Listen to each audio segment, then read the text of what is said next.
Voilà, génial. Bonjour à tous. Je ne sais pas si vous m'entendez tous et toutes. Je vous remercie en tout cas d'être avec nous en ce samedi 25 avril pour une petite heure. Je proposais donc de faire ces jours-ci des mises en relation entre praticiens de santé ici et l'Algérie.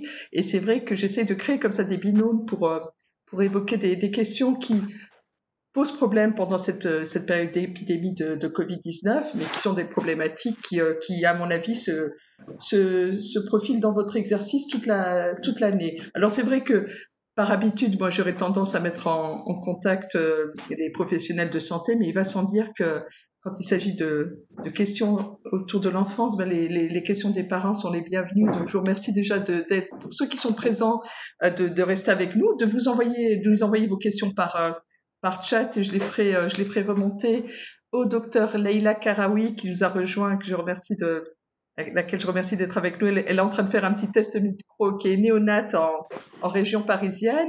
Et puis Fatia, docteur Fatia Cherfioui, qui est pédiatre libérale également en région parisienne. Est-ce que vous m'entendez, mesdames? L'une et Moi, je l'autre. vous entends bien. Parfait. Et Leïla, alors, Leïla, j'ai l'impression, je l'aperçois, je ne la vois pas encore. Enfin, je l'aperçois, je l'entends pas. Leïla, est-ce que tu nous entends? On a l'image, mais pas le son encore. Oui, oui, oui. Bon, on va, je pense, la voir dans pas longtemps. Je vais juste faire une chose. Alors, on est en train de, voilà, je vais lancer les choses. Alors, la question aujourd'hui que je vous propose d'aborder pendant une heure, c'est la pédiatrie, la néonate pendant cette épidémie, les conduites à tenir pendant cette période difficile, compliquée de l'épidémie de Covid-19. Et peut-être qu'on va commencer par, en attendant que Leïla ait réglé, je crois, les problèmes de micro. Une petite situation. Je remercie les personnes qui nous rejoignent. Alors, je vois qu'il y a, je sais pas, on peut leur demander de nous envoyer un petit mot pour dire s'ils sont professionnels de santé, d'où ils nous contactent, et puis savoir s'ils ont des questions à nous remonter, que je me ferai un bonheur de vous faire suivre. Donc, première question que je vais vous proposer l'une et l'autre hein, de participer et d'intervenir quand vous le souhaitez.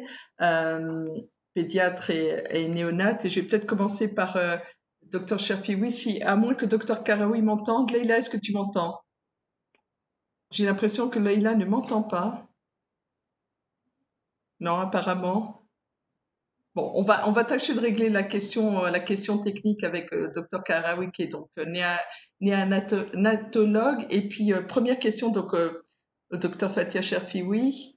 Euh, la question de l'épidémie de Covid-19 a-t-elle eu un impact sur ta pratique de pédiatre libéral? Est-ce qu'il y a des choses une attitude, des attitudes, un comportement qu'il a fallu que tu adaptes ou que tu changes depuis qu'on sait qu'en France, en tout cas, on est sous le sceau de cette épidémie de Covid-19? Ouais. On rappelle un pédiatre libéral en région parisienne. Dans les Hauts-de-Seine, oui. Totalement, oui, totalement. On a dû complètement changer notre pratique. Au départ, donc, on ne savait pas trop si on Je pouvait n'entends voir les pas en enfants. fait. Ah, Et on t'entend, nous. je recommence. Alors, oui, pardon. Hein. Alors, Je reprends. je sais, oui, et d'ailleurs, je remercie les personnes qui sont connectées de nous dire, peut-être nous envoyer un petit mot, de m'envoyer un petit mot pour me dire si elles nous entendent ou pas. Oui, Fatia, si tu veux bien. Oui. Donc, on a dû complètement Je n'entends pas. changer. Ouais, parce que du coup, il y a deux sons. Là, je Alors, prends le. On a dû oui. complètement changer notre pratique dans le cabinet. Évidemment, alors moi, je suis dans un cabinet de groupe avec plusieurs spécialistes et on a eu des conseils par les sociétés savantes et par les ordres de chaque spécialité. Certains de mes confrères ont dû complètement arrêter leur activité, notamment les dentistes ou autres. Et les ophtalmos, ça a été assez régulé. Par contre, on a eu des directives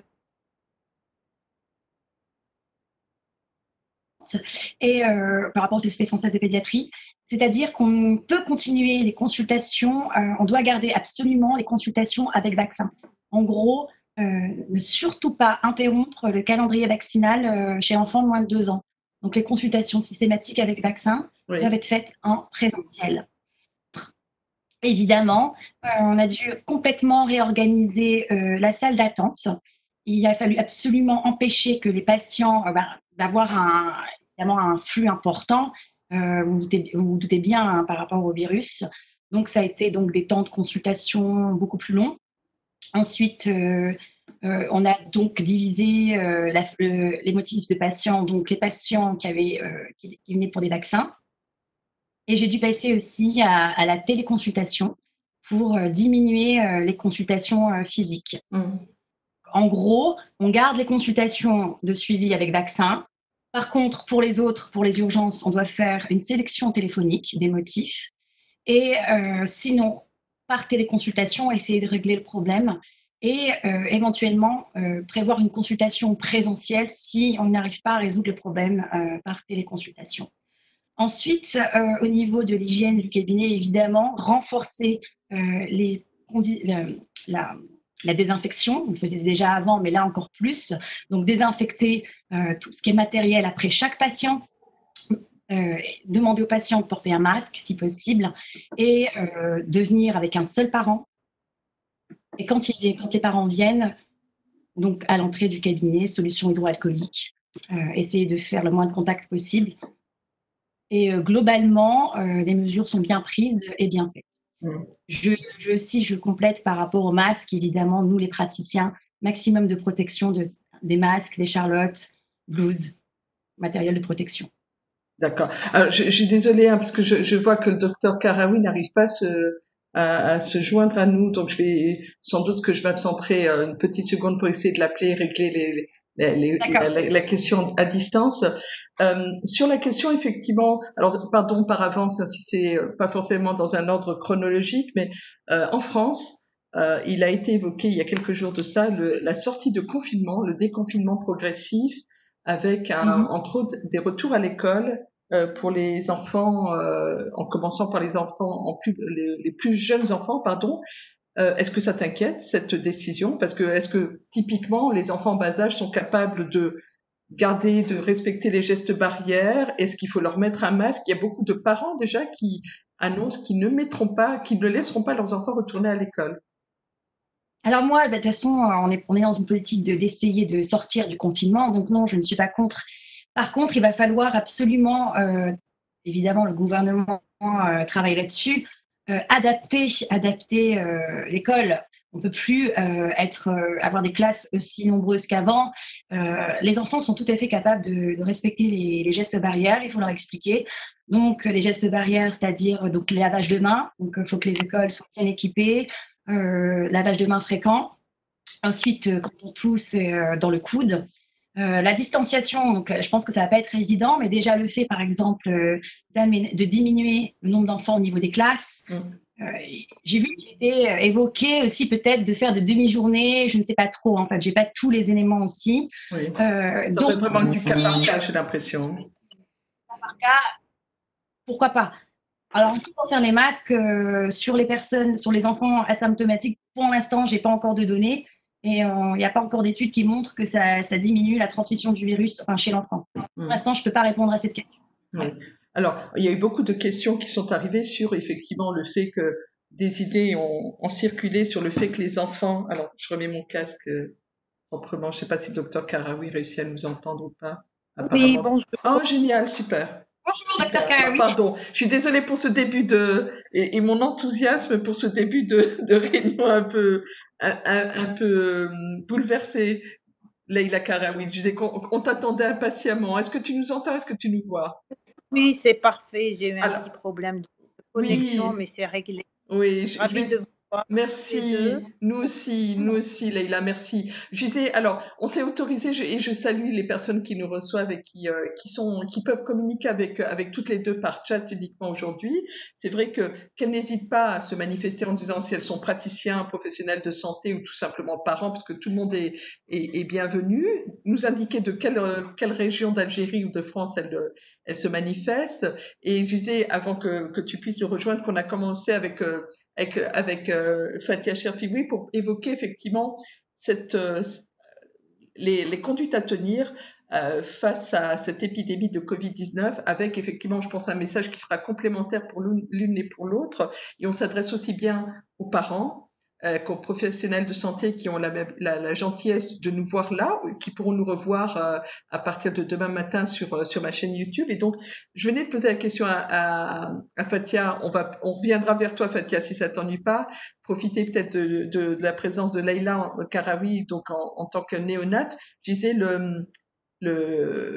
l'épidémie t'a-t-elle obligé à changer tes habitudes professionnelles, à t'adapter, enfin, avoir une attitude, à t'adapter, pardon, à la situation qui est peut-être toute nouvelle pour nous toutes.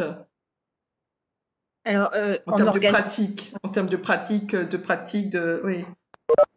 Alors, effectivement, ça nous a obligés à adapter nos pratiques en fonction du risque, à réorganiser entièrement notre unité. On sait que la transmission mère-enfant est quasi inexistante. À ce jour, en fait, il n'y a que 2 cas qui ont été décrits et pas complètement documentés.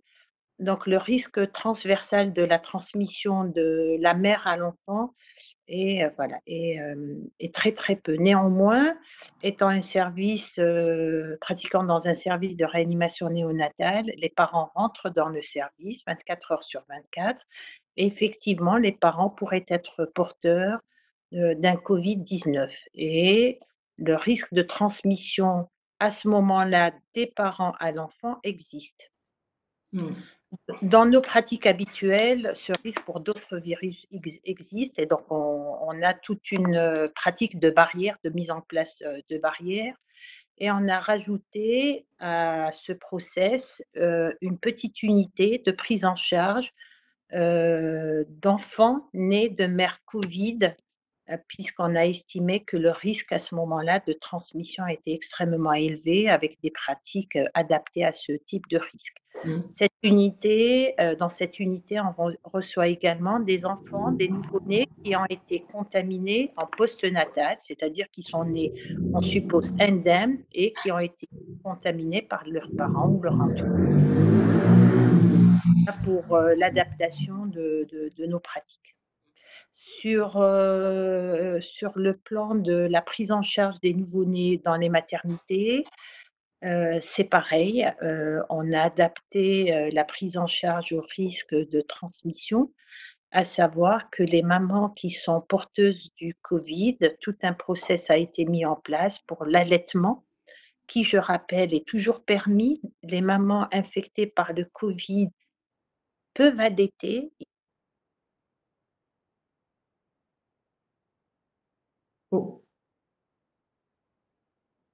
Et le virus, on n'a pas trouvé, les PCR sont restés négatifs dans le lait et donc l'allaitement maternel est permis. Néanmoins, il y a une distanciation à respecter. La mère doit porter un masque lors de l'allaitement de son bébé et on lui demande de mettre le berceau de son bébé à 2 mètres de son lit. Comme ça, si elle dort, si son masque s'est enlevé, il n'y a pas de risque de transmission. Mmh. Et dernière chose, on a fait un travail auprès des parents pour leur expliquer que les nouveau-nés n'ont pas vocation à avoir de masque, parce que dans la population générale, on peut avoir toujours des pratiques voilà, d'angoisse parentale, et donc il est important qu'on puisse leur expliquer qu'un bébé n'a pas vocation à porter un masque, et c'est son entourage qui doit le protéger. Je rappelle je remercie les personnes qui se joignent à nous en leur rappelant qu'elles peuvent échanger avec vous au travers du chat qui est à leur disposition, leur poser des questions et puis de manière sympathique en ce samedi après-midi se manifester pour dire d'où on nous regarde aujourd'hui. Ça nous permettra de cartographier un petit peu les personnes qui ont eu la gentillesse de se joindre à nous. Donc on est en direct avec le docteur Leïla Karawi qui est donc néonatologue. J'ai toujours du mal avec ce mot, pédiatre spécialisé en néonat et docteur Fatia Cherfioui qui est pédiatre libéral. Une question pour toutes les deux d'ailleurs sur les signes. Est-ce que les signes, les symptômes chez les enfants ou les nouveau-nés sont facilement détectables? J'en veux pour preuve que souvent une fièvre qui est un des symptômes qui peut orienter vers le Covid, en plus d'autres fièvres, la fièvre chez l'enfant ou chez le nouveau-né peut être prise en charge différemment. Donc quels sont les signes éventuellement? Est-ce que les signes sont les mêmes chez les nouveau-nés et chez les enfants? les signes qui peuvent laisser penser qu'on est en face à un cas de Covid, ou sont des signes plus subtils? Comment vous posez pratiquement un diagnostic éventuellement de Covid-19, même si vous l'avez évoqué l'une et l'autre, qu'on avait très très peu de cas de Covid-19 chez les enfants et chez les nouveau-nés. Docteur Chafi, oui. Voilà, pour ma part, donc, les signes ne sont vraiment pas spécifiques. C'est comme je dis, ça peut être de la fièvre, de la toux, des maux de tête. Ça peut être chez l'enfant comme une virose respiratoire. Ensuite, ça peut aussi donner des signes digestifs. En gros, on peut le suspecter, on peut pas, les enfants on peut pas les tester pour l'instant, donc on peut pas. Pourquoi on peut pas les tester? Alors, pour l'instant, on teste on teste que les enfants hospitalisés, enfin pour ma part. Donc moi, personnellement, les signes, on peut l'évoquer. Je peux pas l'affirmer, mais je peux pas l'éliminer. Mais c'est clair que s'il y a un contact avec quelqu'un qui a été confirmé, on aura plus de suspicion. Donc on parle de suspicion de Covid. Et on donne des conseils de surveillance. D'accord. Avec une mise en quarantaine éventuellement, comme pour les adultes? Alors, ça dépend. C'est-à-dire que si on suspecte, s'il y a beaucoup de facteurs qui font suspecter un Covid, donc généralement, moi, personnellement, je les vois en téléconsultation, ces patients, c'est-à-dire que je les vois pas physiquement. Donc, on les voit en téléconsultation, ces enfants, et j'évalue. Donc, comme je vous dis, la majorité des enfants sont vraiment aussi symptomatiques, ça veut dire très peu de symptômes, ou asymptomatiques. Voilà, s'il y a une suspicion, je dis aux parents que je ne peux pas l'éliminer. Dans ce cas, s'il y a un doute, bon, de toute façon, là, actuellement, on est confinés, donc ils sont déjà en quarantaine. Donc, pour l'instant, oui, mais quand on a affaire à une fratrie, une famille nombreuse, est-ce qu'on donne des conseils justement pour tant que c'est très, très, très compliqué de donner des conseils de distanciation dans une famille. Surtout, docteur Chafi, oui, je crois que vous travaillez dans un département, le 93, c'est ça, la Seine-Saint-Denis.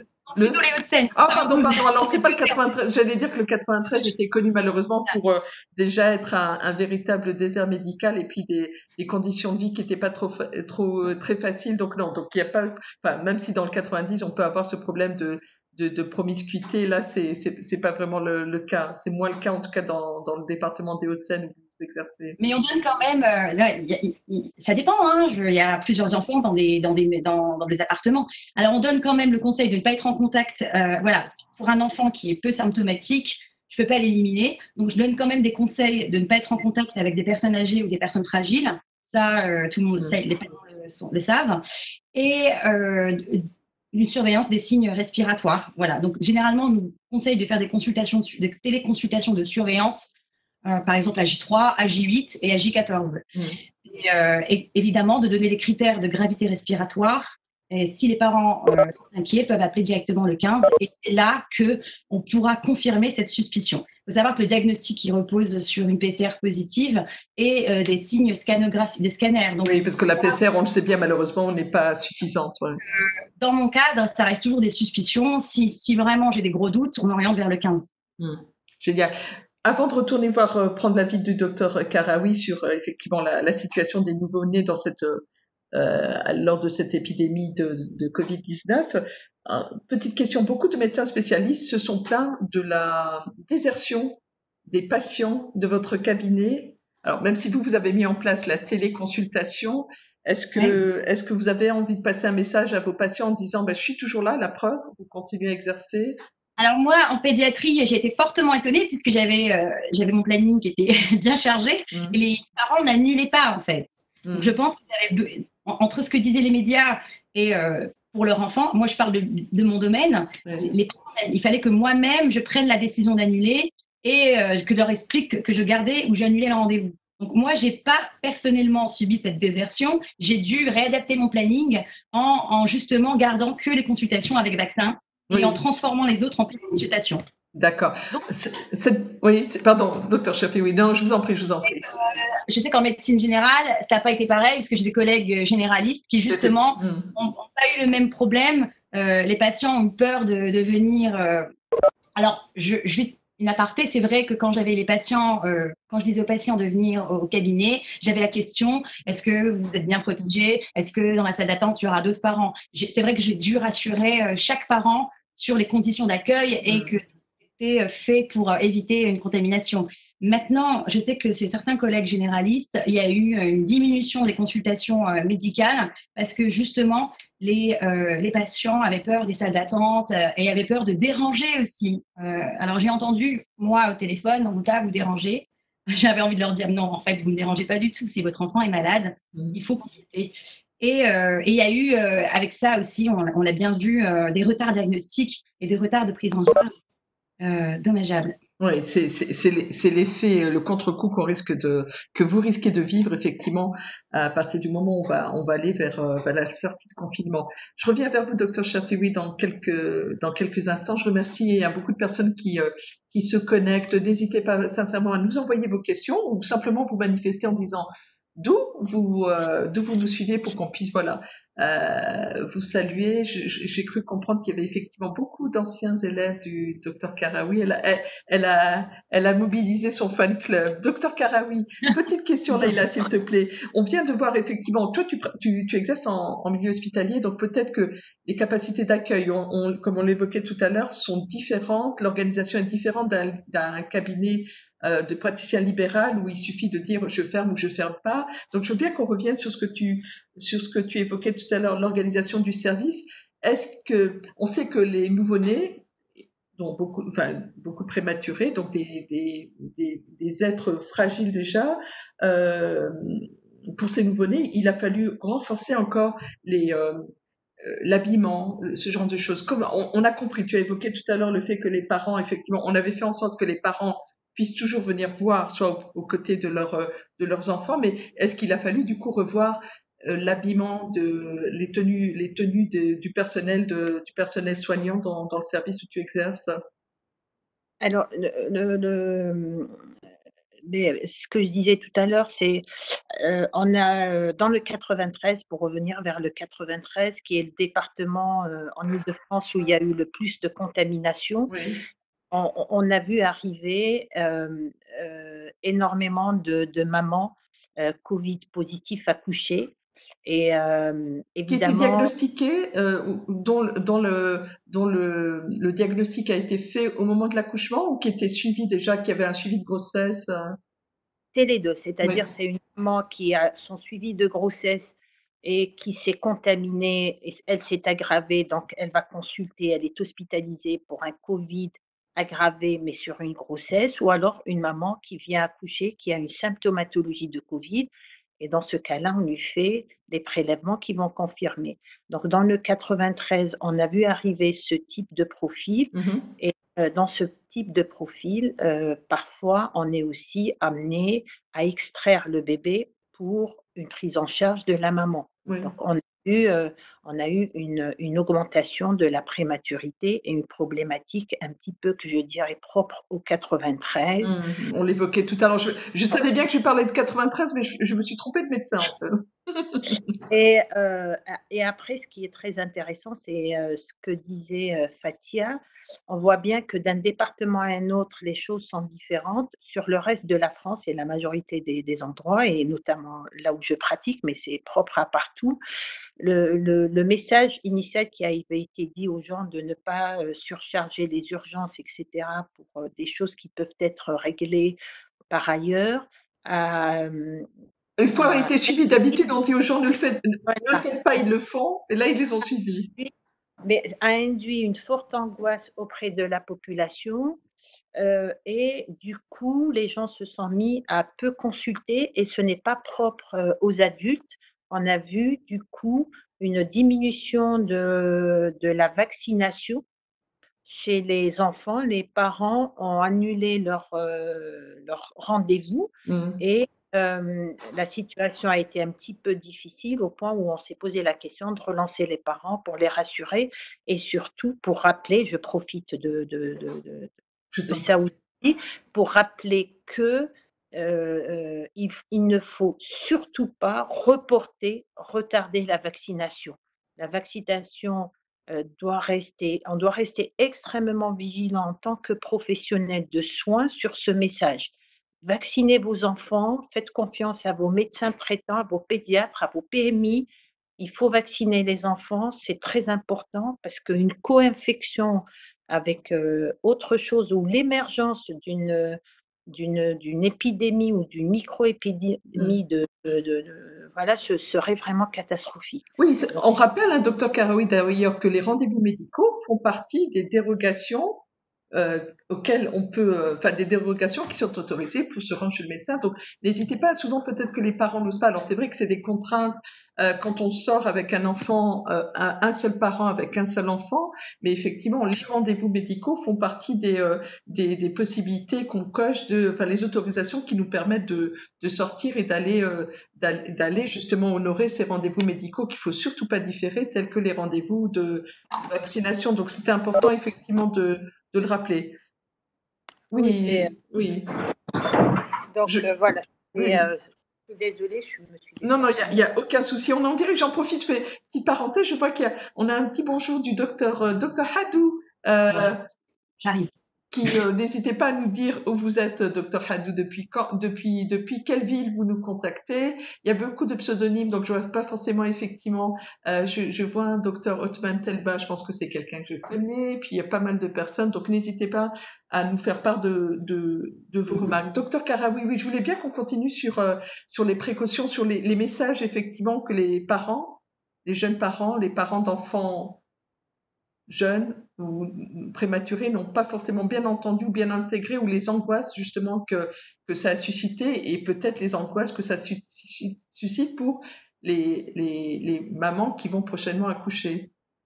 Alors, sur les messages qu'on peut passer, c'est ce que je disais, la transmission est peu fréquente, en fait, de la mère à son bébé. On en est sûr parce que je dis ça, pardon, hein, docteur Karaoui, Leïla, je me fais un peu l'avocat du diable aujourd'hui parce que j'ai tendance à dire, même si tu ne représentes pas les autorités, les institutions, on attend une information en chassant une autre.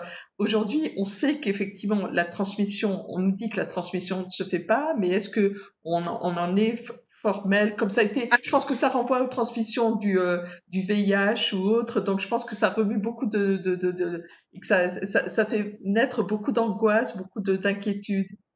Ah, absolument pas. Je n'ai pas dit qu'on était j'ai Au jour au début d'aujourd'hui. de non, j'ai précisé qu'il y avait 2 cas, qui Oui. ont été publiés. Un cas qui est publié, un autre, c'est un cas péruvien, j'ai eu, l'abstract et normalement ça doit être publié. Oui. Sur les 2 cas, on a assez de documentation pour s'interroger, sur la transmission. C'est-à-dire, ce ne sont pas des cas peu documentés, au contraire, ce sont des cas bien documentés. Pour être beaucoup plus précise, sur un des 2 cas, on a retrouvé du PCR au niveau du placenta. Donc évidemment, ça reste 2 cas sur, des millions de contaminations. Les professionnels vont continuer à étudier, à voir, pourquoi que ces 2 cas et pourquoi c'est aussi peu fréquent? En fait, la question, c'est pourquoi c'est aussi peu fréquent? Donc on n'a pas de réponse.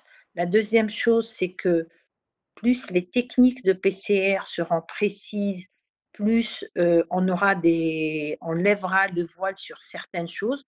Je rappelle aussi je rappelle un principe, c'est que la PCR telle qu'elle est faite, telle qu'elle est pratiquée actuellement, elle n'est fiable, que dans 70 des cas.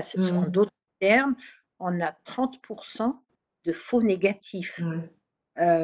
Sur ces faux négatifs, on commence à comprendre de plus en plus la charge virale. Quels sont les délais pour avoir une charge virale assez intéressante pour que les tests soient positifs?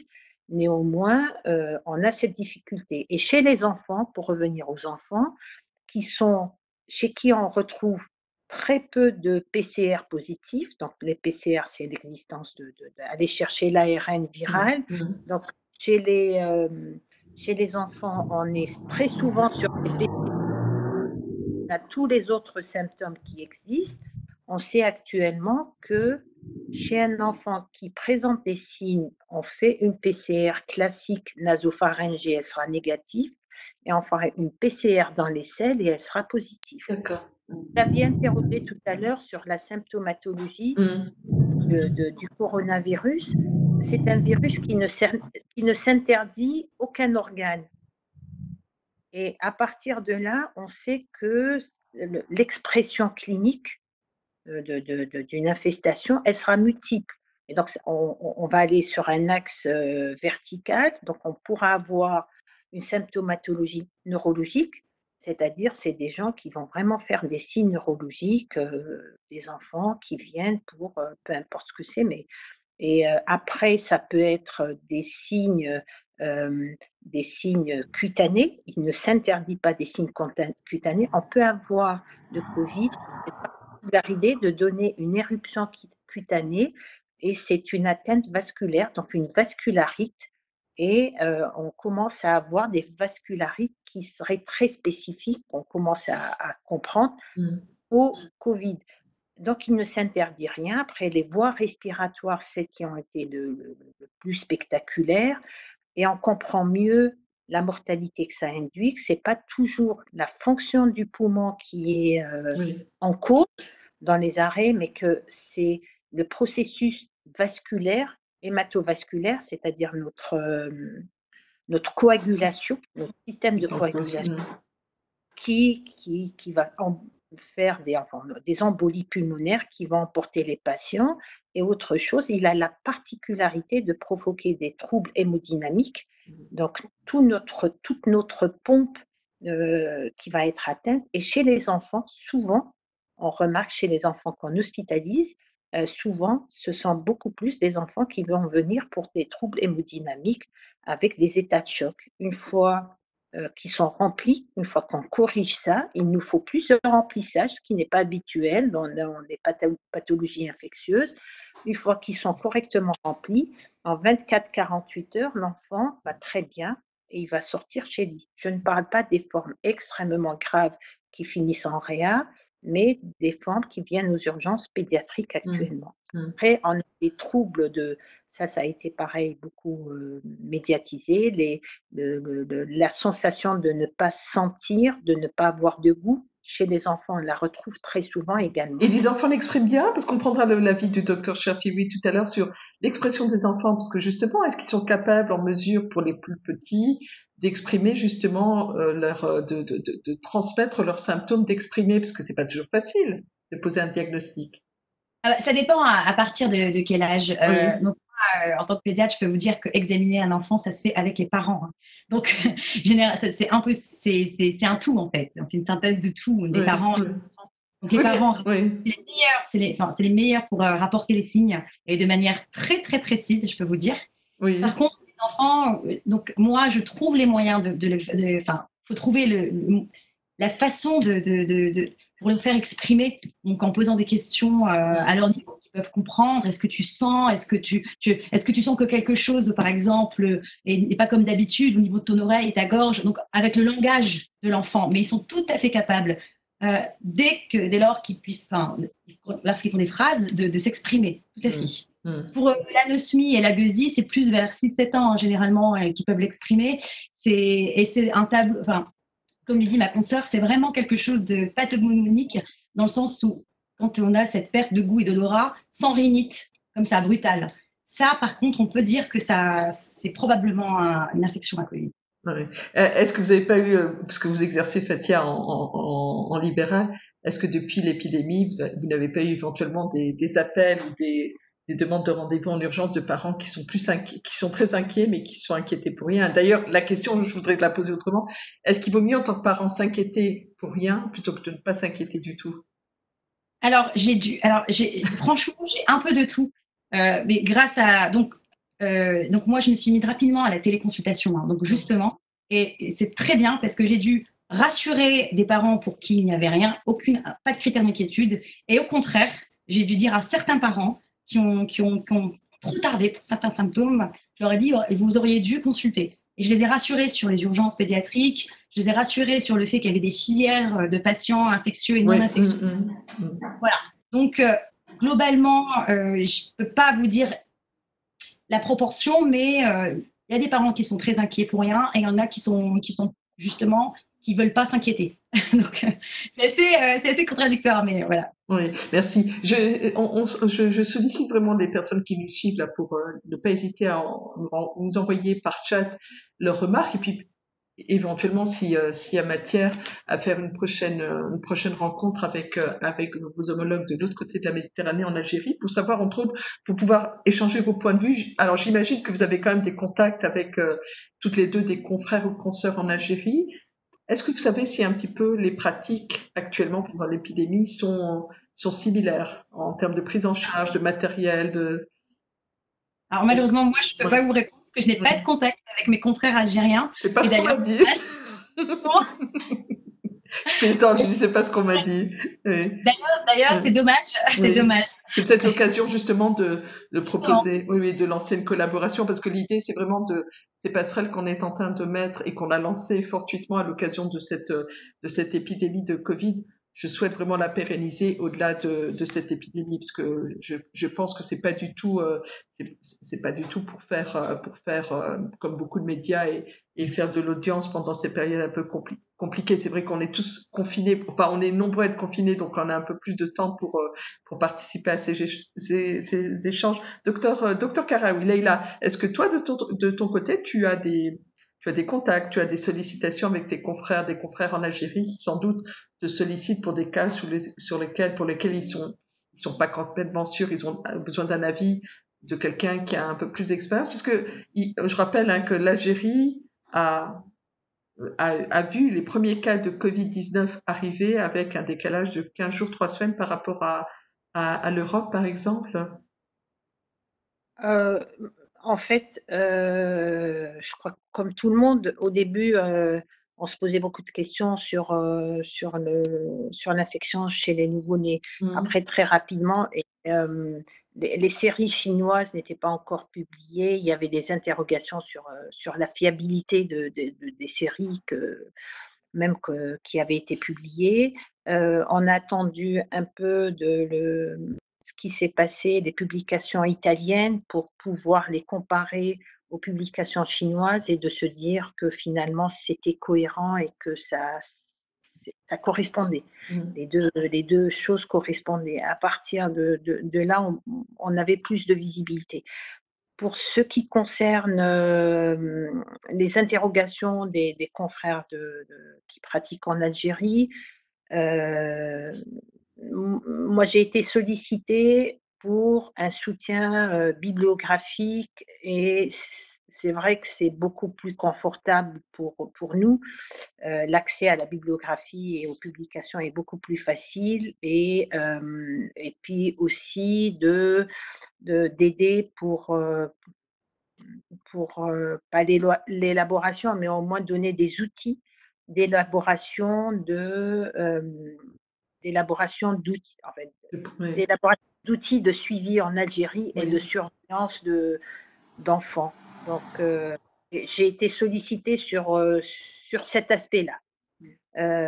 Sur la prise en charge médicale, c'est ce que je disais tout à l'heure, en pédiatrie et en néonat, on a très peu de soucis de thérapeutique. On est beaucoup plus sur la prévention, sur la compréhension du risque infectieux et la distanciation, par exemple, expliquer aux parents qu'un enfant de moins de 3 ans n'a pas vocation à avoir un masque, que c'est dangereux.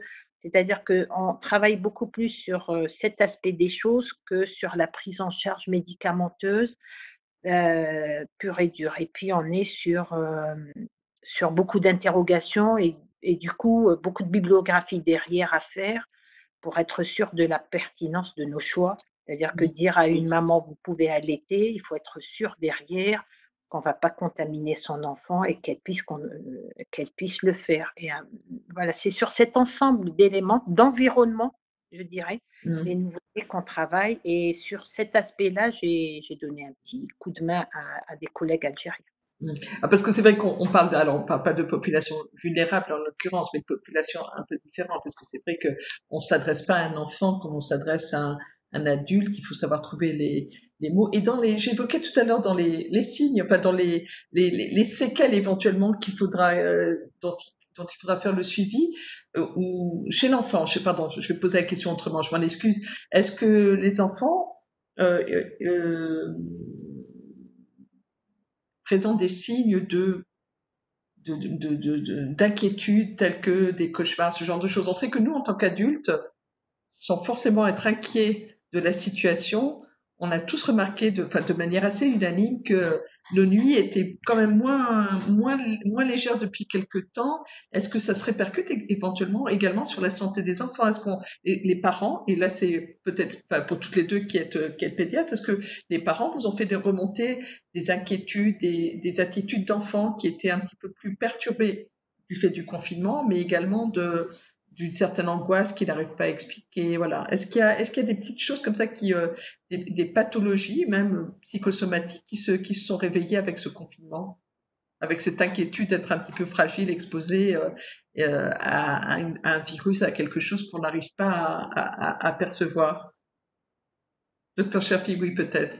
Oui, alors moi, de mon côté, j'ai eu beaucoup de plaintes, enfin, de parents de plaintes, de conseils Oui, sur des troubles de sommeil, en fait, avec le confinement. Il y a beaucoup d'enfants qui faisaient leur nuit, ou qui ont des troubles du sommeil. oui. Moi, par rapport au contexte et par rapport au confinement et Ça au n'a rien changement, d'inquiétant?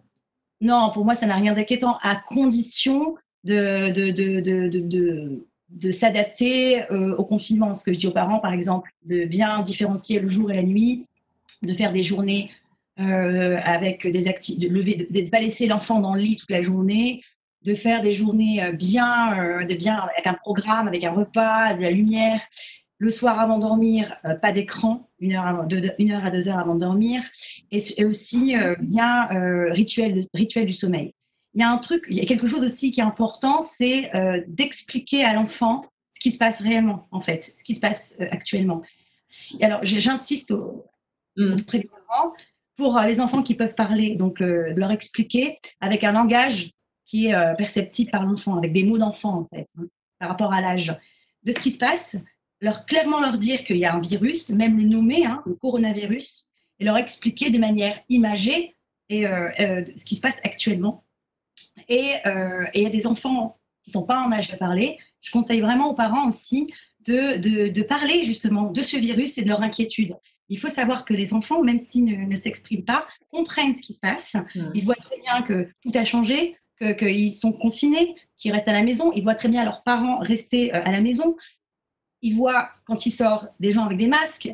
Il faut vraiment avoir une attitude de vérité envers l'enfant et savoir aussi, une méthode qui est très bien, c'est de savoir s'il a compris en lui demandant clairement qu'est-ce que tu penses de ce qui se passe actuellement. Et en fonction de ce que l'enfant répond, s'adapter au discours. Et c'est vrai que petit conseil là de quelqu'un qui travaille pour les médias, écarter les enfants de tout écran de télévision, de chaînes d'information continue qui Alors là, nous relatent toutes les 10 minutes les mêmes images anxiogènes. Vraiment, je crois que s'il y a la place d'un enfant, c'est pas devant ce genre d'écran de télévision. Ouais, je suis tout à fait d'accord avec ça. En fait, ce qu'il faut savoir, c'est que l'enfant reçoit des informations, mais il n'est pas forcément capable de les analyser. Donc, en fait, même si il est dans une pièce et qu'il est en train de faire autre chose, il entend des informations récentes, par exemple le nombre de décès et de choses. Il voit les parents réagir, il voit les réactions des parents sur leur visage ou les discussions qu'on a entre nous quand on réagit par rapport aux chiffres, et il absorbe toute cette angoisse. Donc, donc moi, je pense qu'il faut clairement éviter de mettre les médias, enfin les chaînes d'information continue, oui. Quand il y a un enfant dans la pièce. Donc, Docteur Karaoui, dans les petites choses, dans les conseils que tu pourrais donner, parce qu'on va continuer sur le tutoiement, sur les conseils, sur la manière de parler aux enfants ou aux parents d'ailleurs aussi, parce que là, toi, tu t'occupes essentiellement de nouveau-nés. C'est quoi? C'est d'essayer D'ailleurs, est-ce que les temps d'hospitalisation pour les nouveau-nés, dans ton service, ont été rallongés, ou à l'inverse, est-ce qu'on réduit les temps d'hospitalisation pour justement faire en sorte que les nouveau-nés restent le moins longtemps possible dans un environnement qui pourrait nuire à leur santé? Alors, non, les durées d'hospitalisation Pas changé? n'ont pas changé du tout. Je veux dire, on n'a pas changé nos pratiques par rapport à ça. De toute façon, je pense qu'on ne le pourrait pas de toute façon. Un nouveau-né qui a besoin d'être hospitalisation, on ne peut pas faire autrement que de le garder et le contraire. Mmh. C'est une prise en charge qu'on ne peut pas différer et donc ils sont hospitalisés. Après pour, ce qui est dit, pour, ce qu'on explique aux enfants, on sait que tout traumatisme chez un enfant, chaque fois qu'on lui donnera un outil, sans explication, c'est un très mauvais choix. Donc, ce n'est pas tant l'information qui arrive à l'enfant que le canal par lequel elle arrive. C'est-à-dire la télévision et tous les outils qu'on a doivent être, un moyen d'explication et de discussion avec les enfants. Donc les parents peuvent très bien, doivent expliquer, ce que c'est un confinement. Donc si on explique un confinement à un enfant, on va lui expliquer ce que c'est un virus. Si on explique ce qu'est un virus, on va lui expliquer ce que c'est la pathologie. Mmh. Et comme, disait Fatia, on adaptera notre discours à l'âge de l'enfant. Donc on explique aux parents qu'il faut avoir cet entretien avec leurs enfants, qu'il faut surtout pas la banaliser, banaliser l'information, que leur discours doit être cohérent, clair, transparent et surtout ne pas laisser les médias prendre le pas sur une information que le parent doit donner à son enfant. Mmh mh. Et la violence de la perception de l'enfant sera complètement résorbée parce qu'il a une explication, parce qu'il a son imaginaire, parce qu'il a sa construction mentale et à ce moment-là, il va avoir une réaction qui souvent est impressionnante de maturité. On va dire c'est une maturité, mais en fait non, c'est parce que l'information a été adaptée à son âge, à sa compréhension et elle lui est arrivée par voie humaine, en direct, avec des yeux, avec des émotions et ça change tout d'un écran. Donc un écran, c'est un bon outil, faut pas je veux dire, il ne faut pas le rejeter, mais ça doit être un outil de discussion, initier ou poursuivre une discussion. Après, les images, c'est pareil, c'est comme toute chose. Il y a des images qui ne sont pas adaptées à de jeunes enfants, certainement des cercueils, qu'on met, en terre et cetera et Exactement. Mmh. tout ça, c'est le parent qui doit être en capacité d'expliquer à son enfant et de choisir le canal, d'information. Mmh. Heu et hem et c'est comme toute chose, je veux dire, ce n'est pas le covid qui nous apprend, la façon de communiquer avec les enfants, mais en fait, à la base, c'est l'infection à VIH qui nous a appris, nous soignants déjà, à avoir une autre façon d'appréhender l'information à donner aux enfants. Comment la donner? À quel âge on doit informer que sa maman est malade ou son papa ou lui-même? Et donc, il y a eu tout un travail et après on a élargi à d'autres pathologies avec une meilleure compréhension.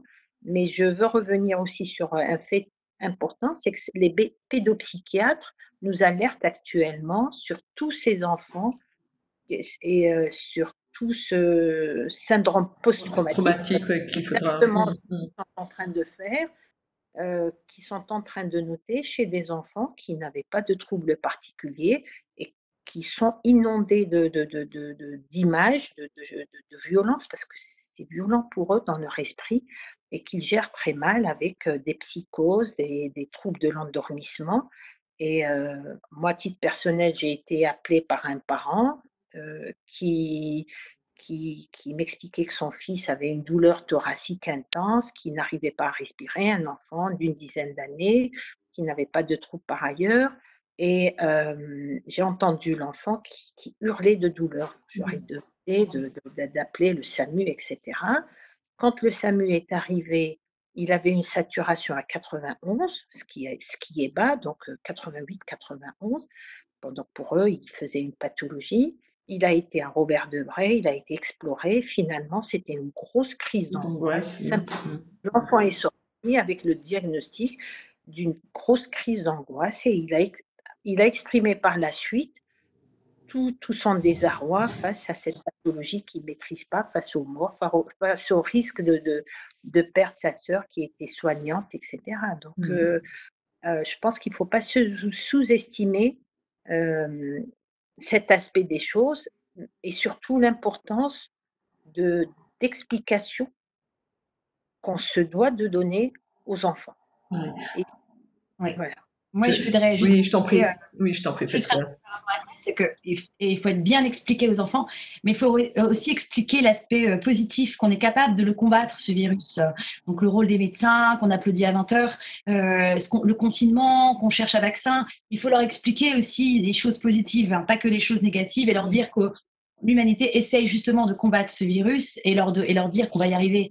C'est vrai que Voilà. tout dépend du message, effectivement, comme disait Leïla Karaoui il y a un instant, c'est qu'effectivement, c'est le message tel qu'on va l'expliquer, tel que les parents sont en mesure de l'expliquer. Il y a quand même un phénomène qui s'est révélé prendre une ampleur pendant cette période de confinement, c'est la maltraitance chez les enfants. Vous pouvez en dire l'une et l'autre un mot, parce que forcément, on n'est pas tous logés à la même enseigne, on n'a pas tous enfin, on sait que encore plus en région parisienne, il y a beaucoup de familles qui vivent dans une certaine promiscuité. Le fait que les enfants n'aillent plus à l'école fait qu'effectivement ils sont déconnectés des réseaux qui seraient capables d'identifier déjà des cas de maltraitance, et le fait de rester effectivement 24 heures sur 24, on l'a évoqué pour les violences faites aux femmes, mais les enfants sont également de nouveau bien, on nous alerte sur la maltraitance, pardon, sur les enfants. Qu'est-ce qu'on peut donner comme conseil à ce moment-là aux parents qui sont démunis? On peut comprendre, hein, que le confinement puisse faire que, à un moment, c'est compliqué de garder son calme. On sait que déjà dans un couple, c'est pas facile. Qu'est-ce qu'on peut donner comme conseil aux enfants et puis peut-être aux parents qui au bout d'un peu plus d'un mois de confinement disent j'en peux plus, ou le disent pas d'ailleurs. Alors, pour moi, pour ma part, c'est assez difficile, hein. Donc, moi, je fais énormément de prévention au niveau des familles, notamment aux pleurs du bébé. Moi, je prends facilement en téléconsultation et j'ai déjà eu des parents qui me disaient qu'ils ne supportaient plus les pleurs de l'enfant. Donc, j'essaye vraiment de rassurer, de faire de la prévention sur les coliques. Et évidemment, éviter ce qu'on appelle le syndrome du bébé secoué. Et vraiment, moi, je conseille aux parents qui vraiment n'en peuvent plus, sont à bout, d'en parler, en fait, avant de ne pas passer à l'acte, quoi. Et d'en parler et avec nous, hein, les pédiatres, ou avec leur propre médecin, ou éventuellement prendre une consultation avec quelqu'un qui est plus amené de discuter de ce genre de problème. Et bien sûr, malheureusement, on a vu qu'il y avait une recrudescence des violences faites aux enfants. Je parle aussi pour l'entourage, hein. Si on remarque quelque chose, si on remarque que son voisin, si on suspecte des maltraitances chez le voisin, pas hésiter aussi à le dénoncer, hein, dénoncer, à prendre le téléphone et appeler le 119. C'est le 119, il me semble, oui. Et aussi, vraiment, c'est hyper important pour essayer de protéger les enfants. Docteur Karaoui, Leïla. Il faudrait, en fait, c'est le problème, c'est que, je veux juste revenir sur quelque chose qui a été dit. C'est Oui, je pas t'en qu'en prie. Île-de-France, Oui, c'est pas qu'en Île-de-France où on a remarqué on a remarqué aussi, à l'intérieur du pays, le cru de l'alcoolisation des adultes, au point où quand même il y a eu, je des confirme. préfets voilà. Donc à chaque, au niveau de chaque département, en fonction de sa sociabilité, la problématique se pose. Après, ce qu'on pourrait donner comme outil aux parents, c'est c'est c'est toujours pareil, c'est-à-dire que ce sont les parents euh, qui sont le moins à risque de violence, qui vont aller chercher et qui ont une accessibilité à l'information. Donc, souvent, on va dire aux parents, voilà les outils que vous allez avoir, etc., qui vont vous aider. Par exemple, faites des activités avec vos enfants, essayez qu'un conjoint sorte le matin, l'autre conjoint aille faire son tour le soir tout seul. Enfin, on va leur donner beaucoup d'outils parce qu'effectivement, le confinement est très, très difficile à gérer. Maintenant, pour les populations qui malheureusement ont moins d'accès à l'information, je crois que le message doit leur arriver par, par les professionnels de la PMI, etc., pour leur donner qu'actuellement, il y a des unités d'écoute, qu'il y a des psychologues qui se sont organisés en réseau pour qu'il y ait de la téléconsultation, qu'il faut l'utiliser, qu'ils n'hésitent pas à utiliser. et surtout alerter, enfin, être tous vigilants, c'est-à-dire tous les soignants, tout l'entourage de l'enfant. Et les messages à ce propos dans les médias sont pas mal du tout.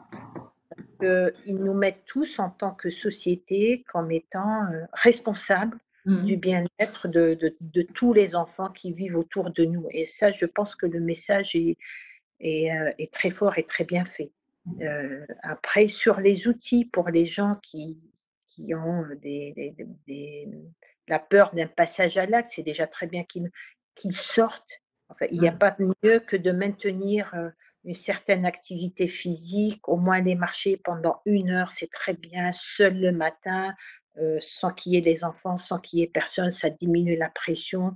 L'après-midi, en fin de journée, sortir avec ses enfants, les faire marcher pendant 1 heure, ça crée un autre type de lien, un autre type de discussion, euh, et surtout faire beaucoup d'activités ensemble. Juste préparer à manger ensemble, c'est une activité qui va recréer du lien et qui va créer du lien, tout Oui, simplement, créer, parce que entre c'est vrai les que... parents. Oui, oui. Et, peut-être négocier avec les enfants des horaires d'écran, des horaires de téléphone, etc., pour rester sur un entretien, un dialogue. Voilà. Mhm. Favoriser toutes les activités en dehors des écrans quand ils sont petits. Je parle des tout petits parce qu'après, c'est vrai que ça deviendrait compliqué, mais toutes les activités, je ne sais pas, de dessin, de manuel, apportent beaucoup de sérénité dans les foyers.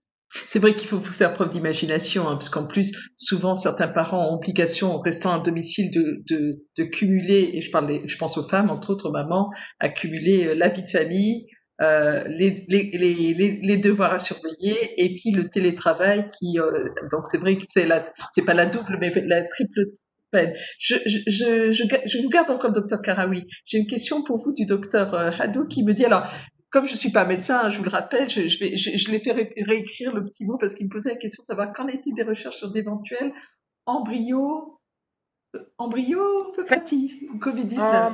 Embryophétopathie, les embryophétopathies, ce sont les Phétopathie, oui. malformations, Oui, les maladies du les fœtus, oui. malformations du fœtus souvent induites par des toxiques ou des Oui, médicaments. Pour le moment, enfin, j'ai fait cet après-midi de la bibliographie et je n'ai rien vu, contrairement à certains virus qui vont induire des malformations fœtales. Pour le moment, il n'y a rien qui ait été décrit comme malformation chez les nouveau-nés de mères Covid positifs. Parce que Donc, ouais. je veux dire, je pense qu'on a assez de recul actuellement avec l'épidémie, après quelques mois, et pour le moment, il n'y a pas. Maintenant, je pense que je le dis avec des guillemets parce que on attend de ce que va donner dans 9 mois, mais a priori, il n'y a pas de raison d'être plus inquiet. Mais bon, voilà. Il n'y a rien qui a été publié, clairement. C'est vrai que c'était un peu de manière, je l'avais dit, de manière plus maladroite, effectivement, quelles sont les possibles séquelles auxquelles on peut s'attendre et qu'on pourrait voir dans quelques semaines, quelques mois. Vous savez que l'heure a passé, je suis désolée parce qu'il va falloir prendre congé Non, de... c'était On resterait bien alors, mais j'ai pas fini avec vous, docteur Cherfi. Oui, je vais vous donner l'une et l'autre l'occasion de conclure provisoirement si vous le voulez bien. En tout cas, pour moi, c'était vraiment une très agréable expérience sur ce samedi après-midi. Je vous remercie vraiment et je remercie les internautes qui nous ont rien. suivis nombreux. Rappelez qu'effectivement, cette vidéo sera accessible dès demain matin sur ma chaîne YouTube, Samia Arabe. Et puis vous encouragez vraiment, si vous le souhaitez, si vous avez des sujets que vous souhaitez qu'on aborde, de nous envoyer des messages. Hein. Franchement, l'idée, c'est qu'on soit là pour échanger. Je pense qu'il n'y a pas mieux que des collaborations comme elles existent de toute façon de manière naturelle entre la France et l'Algérie. Et vous êtes deux beaux exemples de cette main tendue que vous proposez aux professionnels de santé, qu'ils soient ici d'ailleurs ou en Algérie ou en Afrique du Nord de manière étendue. On va vers une sortie de crise puisqu'on parle de déconfinement. Qu'est-ce que ça va changer? Comment vous vous projetez, vous? Et puis surtout, alors, qu'est-ce que ça va changer pour vous? Et puis, je vous pose toutes les questions en même temps, comme ça vous me répondrez l'une après l'autre, si c'est pas trop indiscret.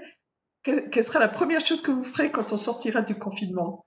Docteur Shafi, oui, puisque vous avez la parole. Déjà, la sortie de crise, pour vous, qu'est-ce que ça va signifier? La sortie de crise, la sortie de confinement, on va dire, parce que sortie de crise, c'est fort. Franchement, je pense pas que ça va changer énormément pour moi. J'explique, j'explique. Bah, pour l'instant, je travaille, donc je me déplace au cabinet pour voir les enfants. Je continue de voir les consultations de suivi.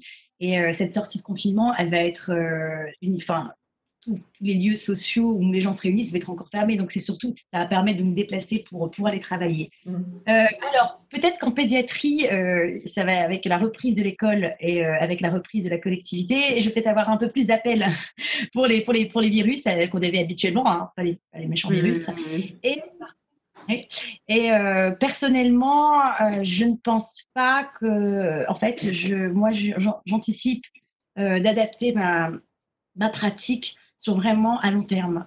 On est déjà en train, avec mes collègues et moi, de discuter de comment on va réorganiser le cabinet, les consultations, les durées. On va forcément augmenter les durées de consultation. On va changer notre pratique. Et je pense que c'est parti pour longtemps. Et je pense que ça va plus être comme avant. Mm. Mais c'est dans le bien, c'est dans le bien, c'est pour le bien du patient. Ouais. Génial. Voilà. Oui, on se dit tous que plus rien ne sera jamais comme avant. Si c'est pas indiscret, un rêve, une chose à faire en sortant une fois que le confinement est complètement levé. Alors, une chose à faire une fois que le confinement est Oui, levé, ça alors c'est pas tout de peut-être. suite, hein, je vais attendre un Oui, peu. Je vais oui, aller voir mes parents. Je vais génial. aller voir mes parents et parce que moi, je suis en région parisienne et eux, ils sont dans le nord. Je ne les ai pas vus depuis très, très longtemps Oui, et sans leur faire des bisous. Mais je vais oui. quand même aller les voir. On les Ça me embrasse, fera du bien. on les embrasse je fais des bises de loin en ce moment. Même si moi je me suis rapprochée de ma maman, on va saluer vos parents qui sont originaires, la famille est originaire de Ouagadougou. Ça, c'était pour le clin d'œil pour nos amis kabyles qui nous regarderont. Docteur Karawi, Ouais.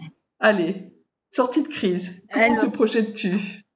alors, juste après, avant la sortie Oui, je t'en prie. pour, je voulais donner juste 2 outils Bien sûr, oui, oui. s'il y a des médecins qui écoutent d'Algérie, il y a il y a des recommandations sur le site de la Société française de néonatologie qui pourraient aider les médecins sur la prise en charge ventilatoire. Je vais être très technique, mais très rapide parce Oui, que si on ne protège pas nos machines, alors chez les petits, on ne met pas ce qu'on appelle des filtres, donc on ne mm, protège pas les machines parce que les enfants n'ont pas certaines pathologies et donc on ne met pas de filtre. Si on ne met pas de filtre pour le Covid, nos machines risquent d'être contaminées. Et donc, il y a des recommandations pour les gens qui travaillent en Algérie, qui ont des appareils de ventilation pour savoir comment protéger leur machine et surtout comment euh, utiliser les pressions, etc. Donc ça, c'est juste un petit message que, comme j'ai entendu Dr Adou et que c'est un de oui, nos anciens internes, donc voilà, oui. je lui donne l'outil par votre biais. D'accord, oui, Le oui. Donc voilà. Et par ailleurs, qu'est-ce que ça change à ma pratique, le déconfinement? Pas grand-chose, parce qu'on restera sur le même niveau de vigilance, enfin pour nous à l'hôpital, du moins dans ma spécialité.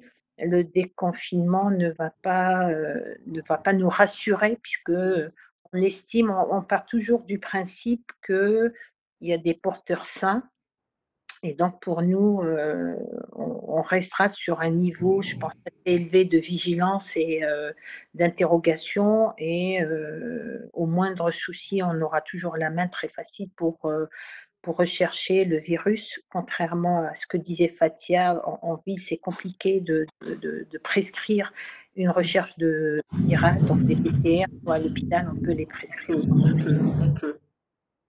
et avoir des scanners. Donc sur un plan professionnel, on se dit, nous, pour quelques mois, on va avoir une tension sur notre façon de travailler. Je pense que la vigilance, elle ne va pas abaisser. Après, on reprendra évidemment les consultations parce qu'on a toute toute une activité de consultation, de suivi des grands prématurés qui a été mis en stand-by. Oui. Le tout, c'est pas que de les faire vivre et les faire sortir. Après, on est tenu de les suivre jusqu'à l'âge de 7 ans, je rappelle. Et donc, pour tous ces enfants, il y aura des consultations qui seront reprises. On le faisait par téléconsultation, mais évidemment, un examen clinique et l'évaluation de leur psychomotricité sera nécessaire. Donc, on aura un mois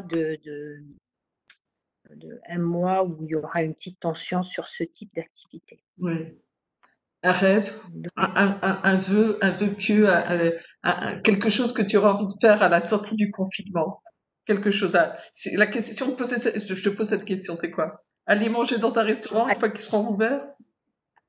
À titre purement personnel? Oui, oui. On a beaucoup parlé de professionnels. Tout simplement avoir la liberté d'aller faire mon footing à n'importe quelle heure de la journée. Je crois que je prendrais beaucoup de plaisir à remettre mes baskets et aller courir quand je veux. Ça il nous faut que manque. j'attende 9 heures ou voilà, donc parfois c'est contrariant, c'est trop dire, mais voilà. Ce sera ça mon petit plaisir de post-confinement. Merci vraiment sincèrement à toutes les deux. Merci déjà d'avoir accepté ce principe de binôme que je vous ai proposé à l'une et l'autre vraiment sur ces derniers jours. Rappelez qu'effectivement, donc la vidéo sera visible dès demain matin sur ma chaîne YouTube.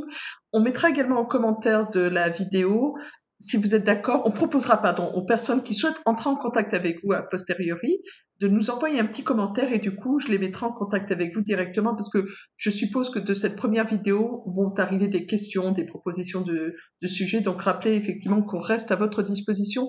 Saluez les personnes qui ont eu l'amabilité, la gentillesse d'être avec nous pendant une petite heure. Vous remerciez encore toutes les deux. Et puis, que vous dire d'autre? Bon mois de Ramadan pour les personnes pour les jeûneurs. Et puis, aujourd'hui, encore plus que depuis quelques semaines, moi, je vais vous redire un message qui n'est pas du tout anxiogène, c'est prenez soin des vôtres. Voilà. Merci. Merci. Merci Samia d'avoir organisé ça. C'était un pur plaisir. Mais c'est partagé. C'est partagé. Merci Samia. Merci mesdames. Bonne fin de journée. À très très bientôt. Merci mesdames. Merci à tous. Merci à tous les internautes qui nous ont suivis. Merci. J'arrête l'enregistrement si vous voulez. Juste pardon. Hop.